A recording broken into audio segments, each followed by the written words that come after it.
നമസ്കാരം, സുധീഷ് ചമ്പശ്ശേരിയാണ് കേട്ടോ. അപ്പൊ ഞാൻ ഇപ്പൊ ഇന്ന് ഒരു വ്യത്യസ്തമായ പൂവുണ്ട് നമ്മുടെ ദേവാസുരമൊക്കെ ഷൂട്ട് ചെയ്ത പരാമറ്റക്കാവിലുള്ളത്. അപ്പൊ പൂവ് നിങ്ങളെ കാണിച്ചു തരാൻ വേണ്ടിയിട്ട് വന്നിട്ടുള്ളത് ഇതാണ് കേട്ടോ. ശിവലിംഗ, ഞങ്ങൾ ശിവലിംഗ പൂ എന്നാ പറയാ. ഇതിന്റെ ഫുൾ ഡീറ്റെയിൽസ് ഞാൻ എന്തായാലും ഈ വീഡിയോയിൽ പറയാം. റീൽസ് ആണിത്. അപ്പൊ ഞാൻ എന്തായാലും ഫുൾ ഡീറ്റെയിൽസിൽ ഇത് പറഞ്ഞുതരാം കേട്ടോ. ഇത് ഒരു പ്രത്യേക തരം സവിശേഷത, ഇത് കാശിയിൽ നിന്ന് കൊണ്ടുവന്നതാണെന്നാ പറയുന്നത്. അപ്പൊ എന്തായാലും ഈ വീഡിയോ ഞാൻ നിങ്ങളെ കാണിച്ചു തരാം കേട്ടോ. ഓക്കെ.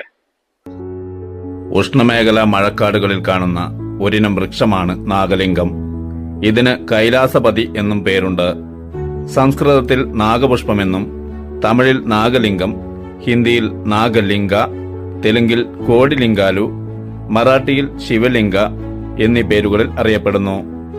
തെക്കുമധ്യ അമേരിക്കകളിലെ മഴക്കാടുകളിലെ തദ്ദേശവാസിയാണ് ലെസിഡേസി സസ്യകുടുംബത്തിൽപ്പെടുന്ന ഈ ഇല പൊഴിക്കുന്ന മരം. അലങ്കാരപ്പൂവായും വിശ്വാസത്തിന്റെ ഭാഗമായും പലരും